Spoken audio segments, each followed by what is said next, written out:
আসসালামু আলাইকুম সুপ্রিয় ফেসবুক বন্ধুরা, আমি আবার আপনাদের মাঝে নতুন একটা অন্যরকম একটা ভিডিও নিয়ে যাচ্ছি। আজকে আমি আছি ঐতিহ্যবাহী সাতরুখায়, আপনাদের যেখানে ঐতিহ্য 50 বছর আগেকার চড়ক মেলা হচ্ছে।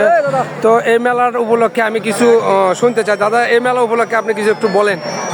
আমাদের এই মেলাটা অনেক পুরনো মেলা। আমার বাপ দাদারা এই মেলাটা করে আছে, সেই থেকে আমরাও এই মেলাটা করে আছি। এখন আমার ছেলেবেলেরাও শুরু করছে এই মেলাটা। আমরা চাই যে এই মেলাটা প্রতি বছর আমরা সুষ্ঠুভাবে করতে পারি, এই আশা আমি সবার কাছে। আর দাদা, আমরা ছোটবেলায় মেলা দেখছি, কিন্তু মেলাটা অনেক দিন যাবত আপনার অপেক্ষা ছিল। এখন অপেক্ষার সময়ক্ষণ পার হয়ে আপনারা কি উপলক্ষে এখন মেলাটা করতে যাচ্ছেন? মেলাটা উপলক্ষ গেলাম, তখন আমরা সার্বিক নিরাপত্তা পাইছিলাম না। এখন আমাদের এমপি সাহেব কিছু নিরাপত্তা দিছে, চেয়ারম্যান সাহেব কিছু নিরাপত্তা দিছে, তারপর গ্রামবাসী কিছু নিরাপত্তা দিছে, ছেলেবেলে কিছু নিরাপত্তা দিছে যে তোমরা করো, এই মেলা করলে তোমাদের যাবতীয় যা করা লাগে সাহায্য সহযোগিতা করলে আমরা করবো। আচ্ছা, অসংখ্য ধন্যবাদ।